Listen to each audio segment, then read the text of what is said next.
1 Johannes 3 vers 1. Kyk wat 'n groot liefde die Vader aan ons bewys het, dat ons kinders van God genoem kan word. Om hierdie rede ken die wêreld ons nie, omdat dit hom nie geken het nie.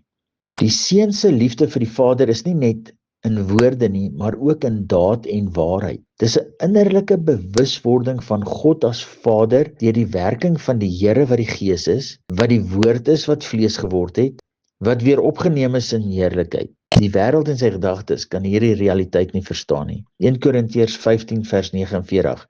En soos ons die beeld van die aardse gedra het, so sal ons ook die beeld van die hemelse dra. Hierdie misterie van die ultimate eindrealiteit om van vervreemd aards weens sonde te ontlyk na hemels bekend as kinders van God weens verlossing deur Jesus is die werk van die Heilige Gees in ons, waarvan ons ook medewerkers in Christus is.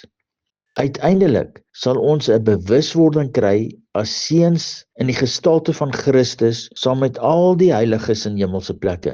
'n Vooruitsig om na uit te sien om afgehandel te word in ons Christus ontwaking.